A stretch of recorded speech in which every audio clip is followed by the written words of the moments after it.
ఏ బోధలు చేశాడు మనకు, ఏమి చెప్పాడు మనకు అని మొదటి వచనంలోనే మనకు ఆయన హింట్ ఇస్తూ ఉన్నాడు. గమనిస్తే ఈ బోధలు ఏమిటి? ఆ బోధలు అంటే 23వ వచనంలో ఉన్న ఈ బోధలు.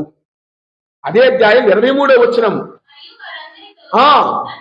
నన్ను అనుసరింపకోరువాడు తనను తాను త్యజించుకొని అనుదినము నన్ను అనుసరించాలంటే ఈ బోధ అంటే ఆయన అనుసరించేవాడే రూపాంతరం చెందుతాడు.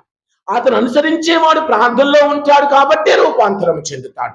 ఈ బోధన అది ఆయన అనుసరించేవాడు. ఇంకా ఉంది, ఈ బోధన అక్కడితో ఆగలేదు. ఈ బోధలు చేసిన పిదప అన్నాడు ఆయన. ఏమిటి ఈ బోధ? ఒకటి, తనను అనుసరించాలి అంటే తను సిలువను ఎత్తుకొని జీవించాలి. ఒకటి. తరువాత వచ్చిన మనము మనకు నచ్చినట్లుగా జీవిస్తే ఆయన యందు జీవించలేము. ఈ బోధ అది కాదు ఆయన బోధ.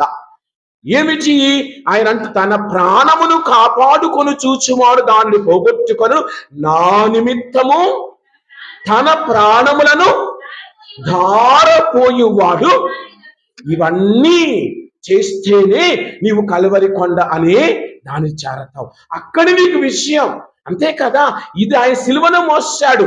ఆయన తన సిలువను వదిలివేలా మోసాడు. కలువరి కొండ సిలువతో ఎక్కాడు, రక్తము ధారపోసి ఎక్కాడు. తద్వారా ఆయన విజయము సాధించాడు 3వ కొండ మీద.